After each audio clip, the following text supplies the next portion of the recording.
Fans, masks, marching bands, and cheerleaders spread out, games postponed and canceled. This year, everyone's back, and for the first time, 5 games are featured in prime time. Now, from WHO 13 Sports, this is the Football Friday Primetime Preview Special. Putting in the work weekdays for the fun of Football Fridays. Good afternoon. Alongside the recently returned from Tokyo, Justin Surrency, I'm Keith Murphy. Yeah, Keith, any of us who took part in Football Fridays remember that feeling. It's just flat out fun. Something tells me you probably had more fun than most of us, scoring touchdowns. It's a distant memory. Yeah. It's long ago, but you're making me blush, Keith. Practice just started a week ago. We'll leave it to the kids nowadays, so we couldn't get to every team in Central Iowa, but we sure made it to 13. Yeah, 13. That's good synergy, right? 13. That happened by accident, or did it? We have quite a schedule. Yeah, we sure do. Football Friday beginning in prime time next week. How's this for a kickoff? Possible #1 Southeast Polk hosting Dowling Catholic. That's right, the Maroons have won 7 of the past 8 4A championships. The following week, emerging power Des Moines Roosevelt goes to Waukee. The Rough Riders hoping to break through and beat a suburban power. Now we'll take a pause for the annual RVTV and the Cyhawk game, then return to prime time with a rematch of last year's state championship game, SEP at Ankeny. Remember, the Hawks are the defending state champs. October 8th, the Ankeny Centennial Jaguars travel to Waukee Northwest. We'll get an up-close look at that spectacular new stadium. Yeah. Wow. Yeah, a lot of bells and whistles, and no better way to end our Football Friday regular season primetime series than Valley Dowling. Right. Or if you prefer, Dowling Valley. The Tigers, the home team, and the big game is actually happening later in the season than we usually expect. Usually get it week 2, sometimes week 3. For the first time in 7 years, Dowling Catholic is not the reigning champ in 4A. The Maroons' staggering run ended last year in the semifinals.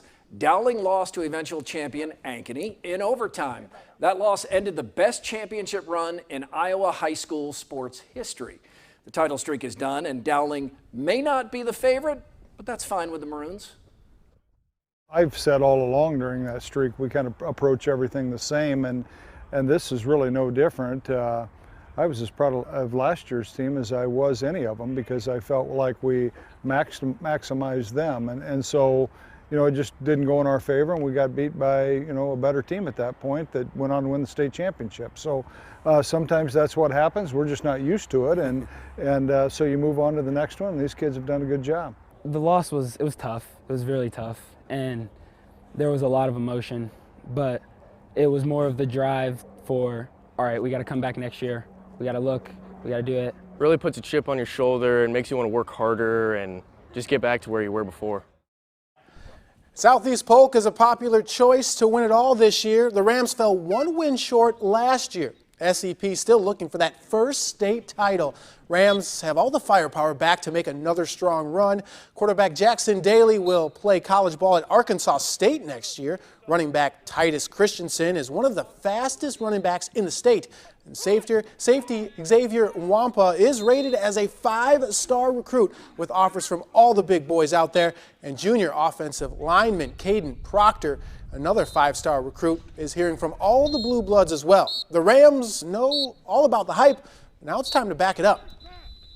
And it's earmuffs and blinders. We focus on us, and obviously, people write what they write, and the attention that it gets it's unique in that it's good for our football program. And we tell our guys it's not like this everywhere. You have an opportunity to play in big games. To be honest, I don't really pay attention to it, and I don't think we really talk about it either. We're really focused on ourselves instead of what everybody's kind of saying about us. So we just kind of focus day to day and rep by rep, practice by practice. Yeah, we like it. Like, everyone puts a little chip on our shoulder. Like, we've already had it. Like, and then we just got to exceed expectations this year. Like, we were just short last year, so we're excited. After that game, kind of left a bad taste in our mouth, and we're ready to get back to it. And, the motivation is there. That we're definitely coming back for not revenge, but just to have a good season, That is one big dude. He's a building. Unbelievable, and he's just a junior, so technically he's still growing. Prayers up for the family food bill. Wow. Roosevelt's new head football coach played a key role in one of the biggest Cyclone football wins ever. That's next as our Football Friday primetime preview continues.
Jared Barnett, number 16, started at quarterback for the Cyclones a decade ago. He's now passing tips on to Roosevelt star quarterback Jamison Patton, who already has a full-ride scholarship offer from Iowa State.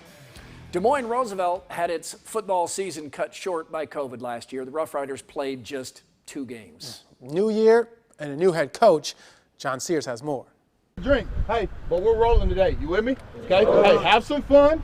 Okay, have some fun, learn from your coaches, get better today. Here we go. The Roosevelt Rough Riders have a new coach running the show. 1, 2, 3, work! Jared Barnett, former Iowa State Cyclone quarterback. When this opportunity came open, I knew it was going to be a great place to come and be able to build a foundation, and we've got great athletes here and great ability to win. Barnett replaces Mitch Moore, who left for Iowa City High. And like Moore, Barnett is trying to bring that passion for football back to Roosevelt. We want to have the most energetic, fast-paced team on the field. That's what Roosevelt is, all energy, all positive, all fast, and just ready to go and energized is what we are. You could tell that he's been in the football system for a long time. You can tell he's been waiting to coaches. The Rough Riders have been on the verge of breaking through the last couple years. And while Roosevelt may be the best team in the Des Moines Metro, there's still the suburban school hump to get over. The 5 Metro City schools have lost 128 straight games to their suburban counterparts. There's no difference between us and, your suburban schools, right and left and east and west of us. There's just, there's some more hoops and things that we have to jump through, which is fine. But what we do is we roll our sleeves up and we get to work and we figure out what we need to do and we get it done. As a senior, I've been wanting to beat the suburbs even from when I was younger, wanting to beat the suburbs. So I just can't wait. I can't wait for the opportunity. 2, 3, defense! After missing almost all of last year due to COVID, the Rough Riders are ready to roll. Best time of the year. I'm ready to get out there on the front of nights under the lights. In Des Moines, John Sears, WHO 13 Sports. Roosevelt hosts Des Moines East Week 1. The Hoover Huskies played just one game last year due to DMPS going fully online during the pandemic.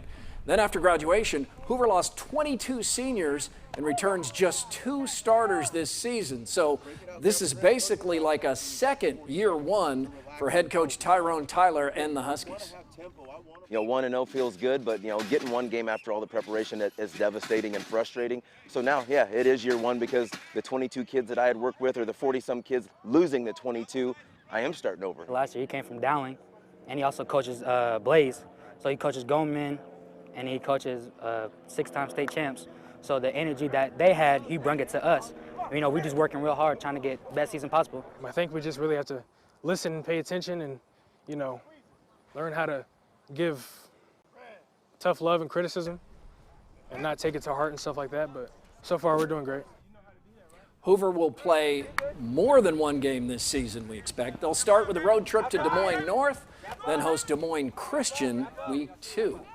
Excited to see that. Every high school football team loses key seniors year to year. Urbandale lost 3 Division I players. Tucker Langenberg went to UNI, Jaden Harrell and Max Llewellyn to Iowa. Yeah, those were just 3 of the 26 seniors that the Jayhawks graduated a season ago. Combine that with the fact that Urbandale is the smallest Class 5A school, and it's led head coach Sam Anderson to put extra emphasis on team chemistry this season. It starts with returning quarterback Peyton Rottinghouse. Rottinghouse took last year's playoff loss to Valley personally.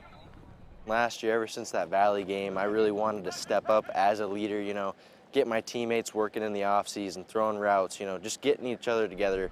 We've had nights where we come over to my house and we just hang out, watch film, do little things like that. I see an elite quarterback out of him. I see him playing at the next level, and he's a great leader of our team. I think he can lead this team to playoffs, even a championship. No one's trying to be Tucker. No one's trying to be Max. No one's trying to be Jaden or Adnan or Joe or those All-State guys that we had. We're just realizing that we have to come together as a team, play really well as a team, have great team chemistry, rely on one another, and just try to keep getting better every day. The chemistry gets put to the test early. Urbandale starts the season with a road trip to Bettendorf before hosting Johnston Week 2. Last year, every team that finished the season had a shot at the playoffs. It will be different this year. We'll talk to the Iowa High School Athletic Association's executive director next.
Des Moines Hoover held senior night in week 1. That turned out to be a smart move because the Huskies never played again.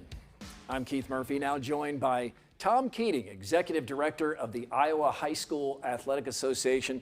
Tom, thanks for coming in. My pleasure. Thanks for having me. All things considered, how do you think it went last year? You know, probably as well as it could have. We had a lot of things in play that made a difference, starting with, you know, you have to have the okay from above to start. And we had a couple of mantras last year. One was green light until somebody gives us a red light. And, you know, the governor gave us a green light and the Department of Public Health gave us a green light. So we felt like we wanted to try to move on as much as possible.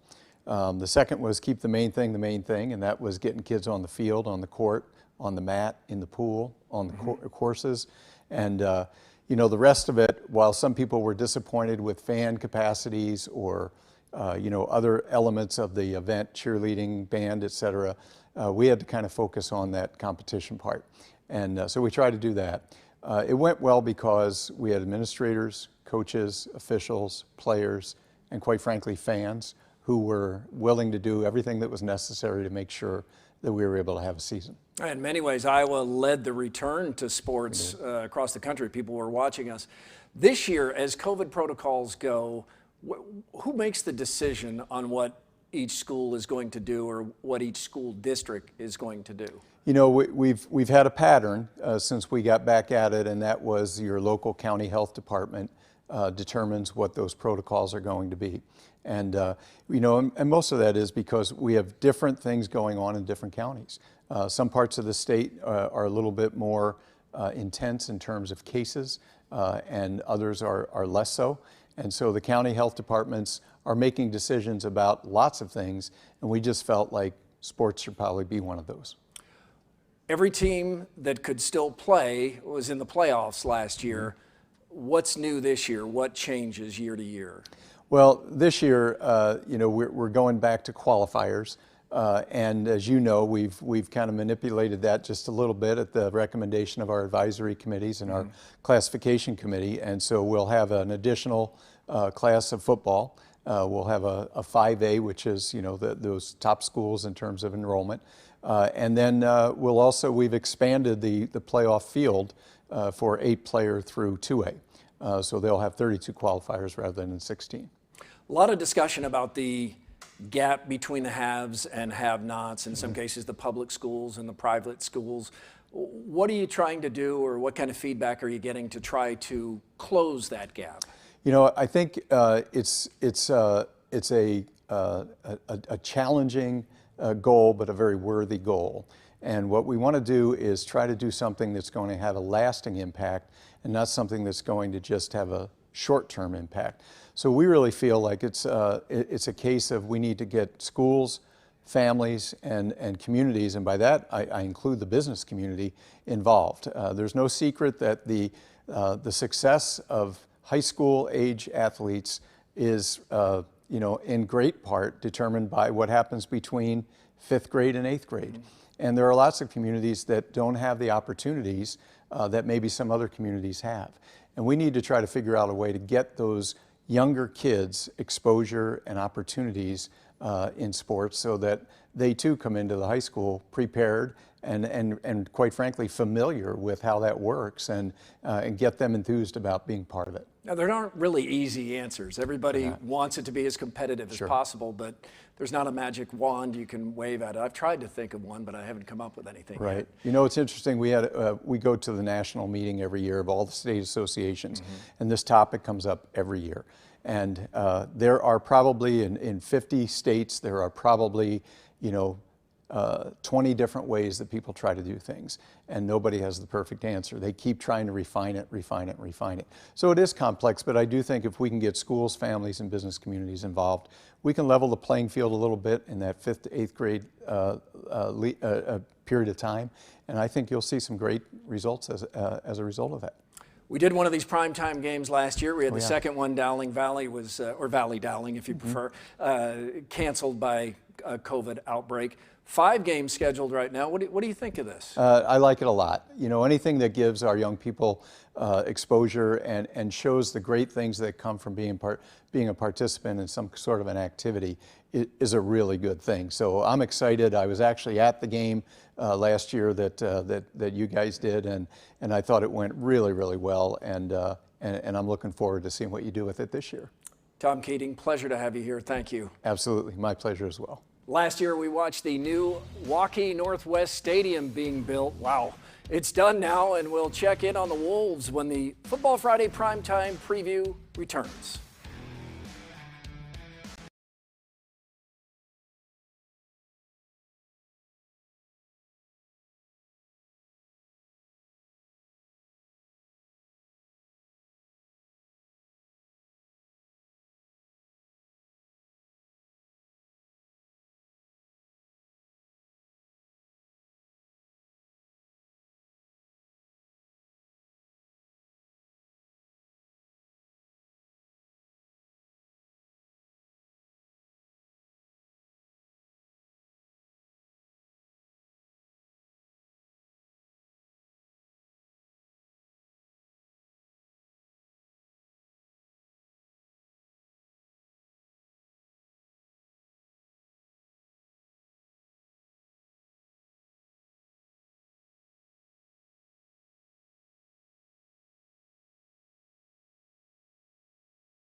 Waukee is no longer a one high school town. Meet Waukee Northwest, home of the Wolves. Wow, look at this. That is quite a place, Justin. Ooh, unbelievable. My high school looked nothing like that. Wow. That's sharp. Oh my gosh. Year 1 for the Wolves in a stadium that could actually rival some Division II colleges. I kid you not.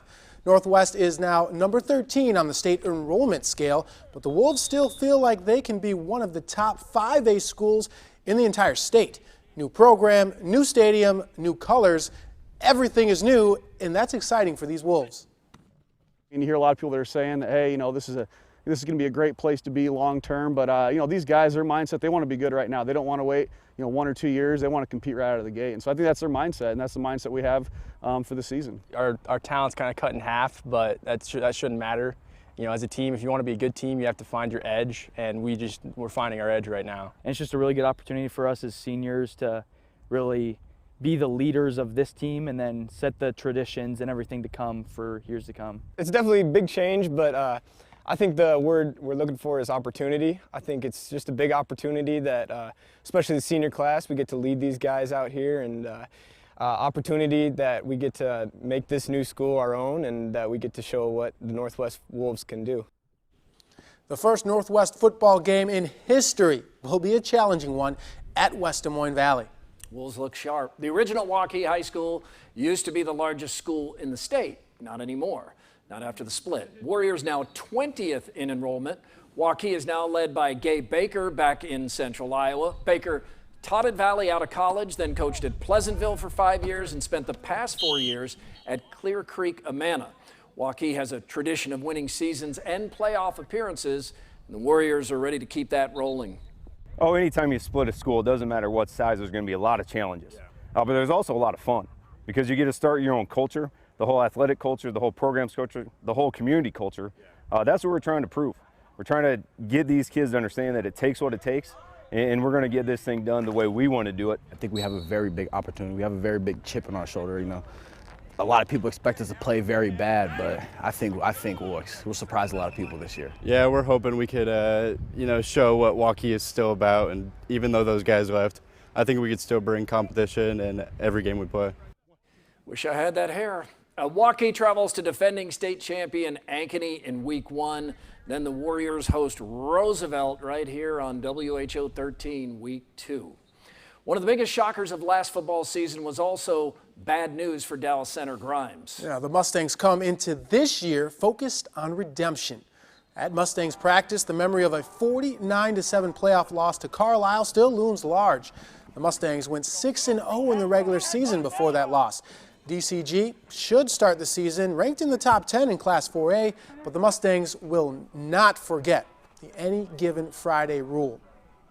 Every year we do wristbands, and we keep that score on the inside of our wristband this year because it's pushing us this year. I think it's our #1 motivator into this postseason, and it's driving us. You know, we got to do better, and I think we can. Every now and then, if you sleep on it wrong, it flips to the other side, and you can see it there. It's kind of like a reminder to what can I do at practice today to be better, so that doesn't happen again. We really like the competition that we have every day, and we feel real confident that we're going to be able to fill the holes that we have, and it's just going to get down to now how fast can those kids with inexperience gain some experience. Motivation is strong there. DCG starts the season with a road trip to North Polk before hosting Bondurant Farrar week 2. Remember 4-star quarterback Jake Rubley from Colorado? He didn't last long as Valley's starter, but the young Tigers kept getting better until COVID abruptly ended their season. What to expect from Valley this year? Next.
The much anticipated Valley Dowling rematch never happened last year. COVID knocked out the Tigers and advanced the Maroons. We were set to carry that playoff game from Drake Stadium in prime time. Everyone was excited, and we were so bummed. And at that point, not sure why we were so surprised. Yeah, felt blindsided. Probably shouldn't have at that point. But the Tigers are back, as they always are. Mark Freund has more. It's a new day for Valley football. We're very excited to, kind of continue what we had going last year. A clean slate after a challenging last season. Yeah. First, there were transfer eligibility issues focused mostly on then Tiger quarterback Jake Rubley. Then, a 1-4 start. A 3-game winning streak provided optimism headed into the state quarterfinals, but it went no further. Breaking news within the last few hours, and it's a brutal blow for Iowa high school football. We were playing our best football and then had an outbreak on our team, and it forced us to have to not finish. The Valley Dowling Class 4A state quarterfinal game is canceled. There was nothing worse than that feeling last year. Nobody knew that was going to be our last game going into our biggest rivalry that week, and we had momentum. It was just hard. Valley head coach Gary Swenson described the ending unlike any other as unpleasant. Ready? When you can come out here and coach football without many of the things we were having to deal with last year, I don't take those things for granted anymore. We just focus on getting the work done, so we all stay prepared. So when moments like that happen, we're all ready to go. This may be a new team and a new season, but it's not like Valley is completely starting over, particularly on offense. Quarterback Mason Morrow was playing as well as anybody at the end of last season, and tight end Eli Raridan is going to be a problem for the rest of Central Iowa. He's playing his college football at Notre Dame. He's a really good athlete, obviously. He's a really good kid, too. He's going to be great for us this year. I'm excited. I'm a big guy out there, but if they double team me, it's going to leave someone else open. The 6'6" tight end says he's just one of many Tiger weapons. Mason's as good as a QB as anyone in the state. Danny Rankins, our running back, he's as good as anyone too. Our O-line is looking really good out there. I'm really excited for what our offense can do, and our defense is looking just as good as us. It could set up for quite the bounce-back season. The main goal around here is winning state championship, and we're working as hard as we can to do that. In West Des Moines, Mark Freund, WHO 13 Sports. The Tigers were one of the few football teams in Iowa that did not finish last season on their own terms. Yeah, tough to see. Let's bring in our political director right now, Dave Price. Dave, you recently caught up with Governor Kim Reynolds to ask her how she thinks the COVID challenge season went just a year ago. Right. When you talk to her, she thinks it went well. She acknowledges that she had initially wanted schools shut down for a while as that virus was spreading last year. She said back then doctors just didn't know enough about it yet, but she said since then, as leaders have learned more about it, they're feeling like children are at lower risk of getting really sick when you compare them to their older relatives, especially those who have some kind of additional health concern. So she is thinking that 2020's sports seasons will show us that this year's games should go on safely. I think, what we found, and it started actually with the baseball and softball season. That's where we started to collect some really good data over the summer. And we saw a significant amount of teams start and finish the season in the 90s, I think, both baseball and softball. And so I think that was a good demonstration that we could do it safely and we could do it responsibly. Going into the school year, I think all of us would have to say that I think we've learned that kids don't learn very well over Zoom, especially our kids that have some learning disabilities, behavioral disabilities. They need that one-on-one. And I said all last year, we need to look at the whole child. We have to look at everything. We have to look at the impact that it has on, eyes on children, from child abuse to hot meals to a safe environment to being able to learn. And I think the other thing, Dave, that it showed us, we have a lot of great data that we can also do that safely and responsibly. We did not see the spread in the school districts. We have a lot of data to support that. It was mostly happening outside if there was any, COVID cases. So I think outside the classroom. Outside of the classroom. And I just want a shout out to the school districts. We had probably 95% of our school districts that were in school full time. That was the first piece of legislation that I signed. giving parents the option to go 100% remote, but also giving parents the option to get their child in the classroom 5 days a week for a full day. The politics has been a big part of COVID here, so you now have the Republican governor and the Democratic president going back and forth here, disagreeing now about whether she should have signed that bill into law that would take away local districts' ability to require students to wear a mask. He is saying no, she is saying yes. Dave, that is a tough job at a divisive time. Seems no matter what a governor does from either party, half the people strongly disapprove and half the people approve. How does Governor Reynolds handle some of the hate that comes back at her? Well, as you know, out there on social media, there's that hashtag COVIDKim. That's what the haters are out there using to go against her. She's also had people come up to her vehicle. She's had people come up to the restaurant where she was eating. So she said all of this she feels like just comes with the job right now, and she realizes that she's not going to make everybody happy with what she does. I couldn't do it, Justin. No, I couldn't do that job. absolutely tough day to day. That's a tough job. Current Hawkeye Cooper DeJean was too much for anyone to handle last year. DeJean is good, and that includes Van Meter. Van Meter couldn't handle him. The Bulldogs suffered their only loss in the championship game. Van Meter gets right back after it when Football Friday primetime preview returns.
Van Meter might as well have reserved parking spots at the Unidome. Bulldogs are a small school metro sports power. Yeah, it seems like Van Meter is good at every single sport, and they pretty much all are. That includes baseball and football. The Bulldogs just won a state baseball championship. Several of those players got little time off before football practice started.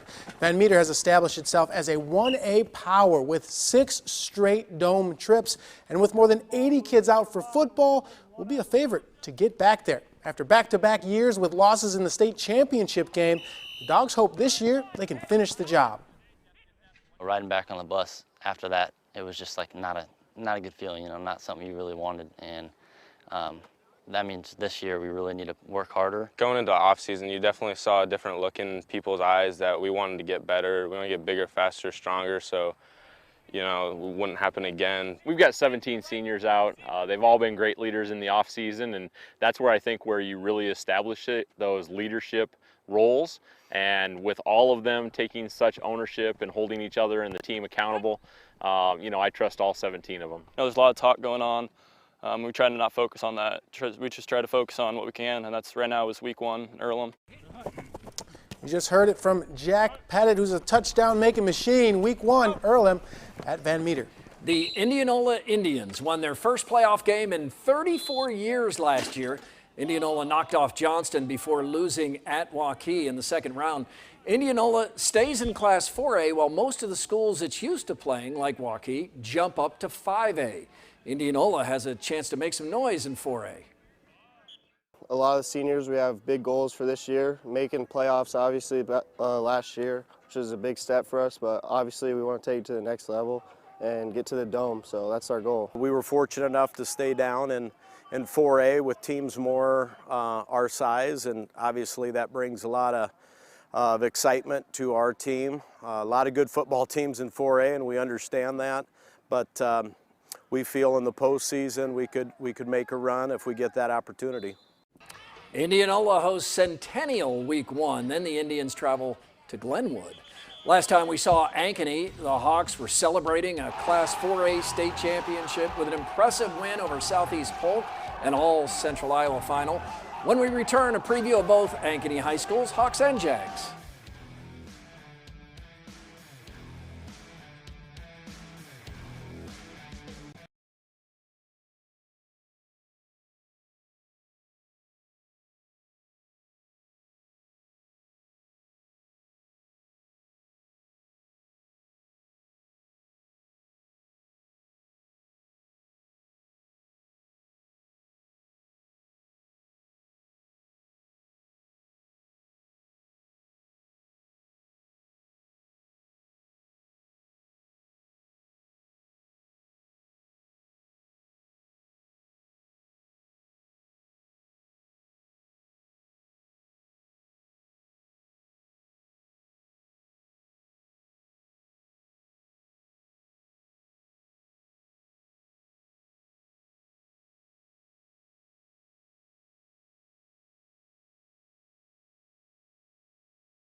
The Ankeny Hawks won last year's 4A state title with a total team effort and 3 big-name stars, Arlen Bruce, Jace Bauer, and Brody Brecht.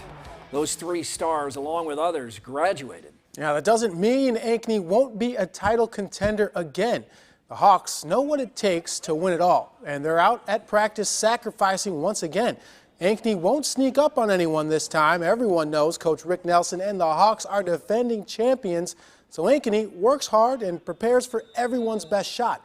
Hawks know it's coming. I feel like it's going to be fine. We're going to just have to work it out and beat everybody again. You know, I'm excited for our class. You know, we're kind of underdogs from the class last year, so I'm excited to see what we can do. It's a whole new year. That was last year. It was awesome. It was fun. You know, our kids are proud of it, but now we got to go make our name for this team. Like I said, I think all coaches will know a lot more after the first game. You know, you don't know what's going to happen, and that first game will tell you a lot about any questions you have. First game's a big one. Ankeny hosting Waukee. Ankeny is now a 2-5A high school town. The Centennial Jaguars are working hard to bounce back from last year's 2-7 season. Centennial always plays a stacked schedule, and this year will prove no different. The Jags know they'll have to be at their best. Centennial doesn't need extra motivation, but co-head coach Jerry Pizzetti is just 2 wins from becoming Iowa's all-time winningest high school football coach. I mean, it's pretty exciting, but we're not really worried about that. We're just worried about making our run.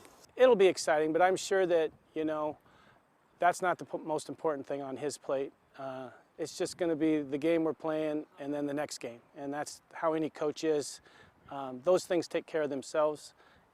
Obviously, he's been a good coach for a long time, and that's why a lot of our guys on the staff come back and play, that played for him. We have several that did, and it's a good thing. It's a good thing. It's a good culture.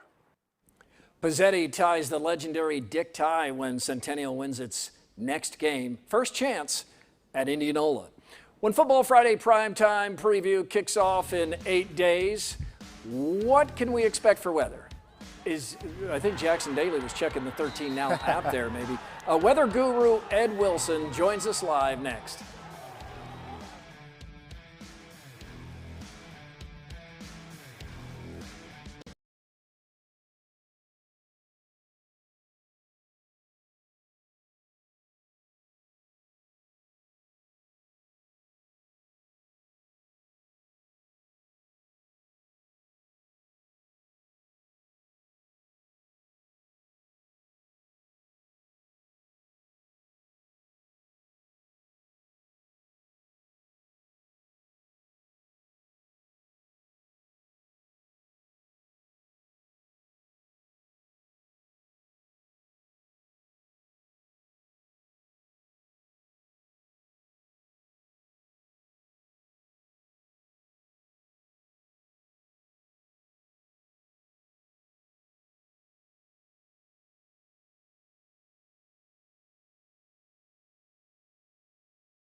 Ed Wilson loves high school football and brings the extra energy to RVTV.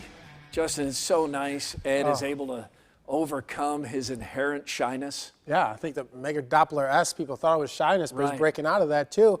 I think he's coming out of his shell. I think he finally is. Ed, we're glad to have you with us. We know you love football, played football at Grundy Center. You can talk about your glory days in a bit here, but before you dazzle us with meteorology, what do you love most about Football Fridays? Well, hey, I do love football, and under the lights at night, it is so much fun. It is that community spirit. You know, my folks didn't miss a game, and my dad still goes to all of those high school games up in Grundy Center, and it is just that community come together. You see how everybody is, how they're doing, and then, of course, you cheer on your team. There's nothing like it, really. Even before college and past that, I still go back and still watch and see how those Grundy Center Spartans are doing. So we're going to talk a little bit about meteorology and the climatology of what happens this time of the year. Well, today I was out at the fair, and it was warm out at the fair. Take a look. This is where we were today, back up into the upper 80s to around 90 degrees. And think about these kids that are practicing right now with a temperature of 88. We have a lot of extra humidity, so it feels like 92. Creston, 96. And again, there's great care, thankfully, that is taken into these kids as they're out there practicing to make sure if it's too warm, they don't practice outside, they have plenty of water. Something was probably quite a bit different back in our area, Keith and myself anyway, where it was almost discouraged to take a drink of water. You know, you weren't tough enough if you were taking a drink of water.